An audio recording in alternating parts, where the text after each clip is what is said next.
повече от всеки друг. Вярвах, че ще вървим заедно по този труден път. Само година бяхме рамо до рамо два. Аз вече виждах дом, семейство и надежда голяма.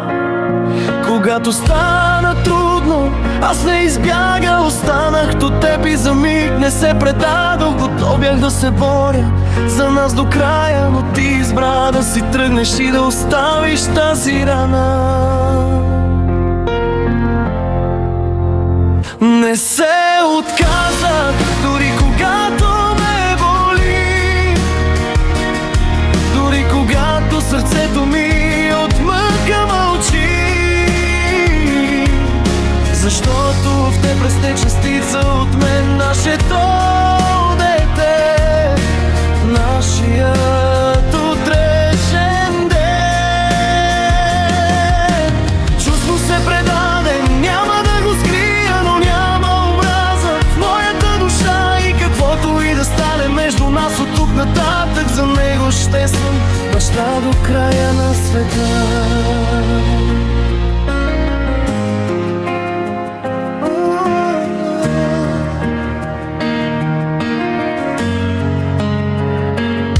Не исках лесен път, не исках чудеса, исках да градим бъдеще с много любов и доброта. Тухла по тухла да строим нашия дом. Дори когато животът ни поставя на изпитание отново.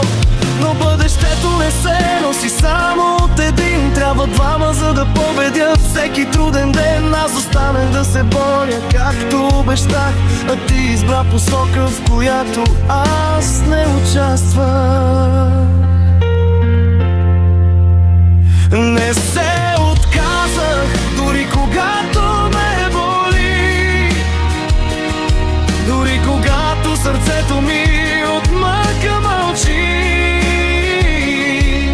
Защото в теб расте частица от мен, нашето дете, нашият утрешен ден.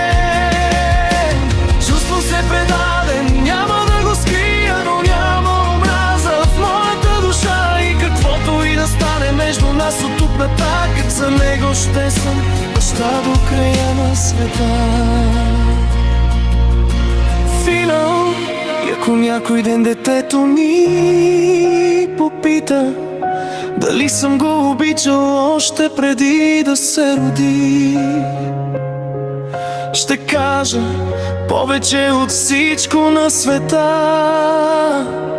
Защото то беше моята най-голяма мечта.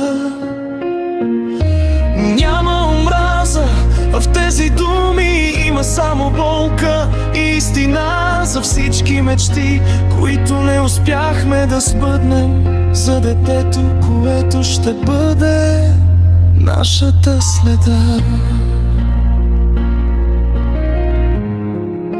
Васко е по гара.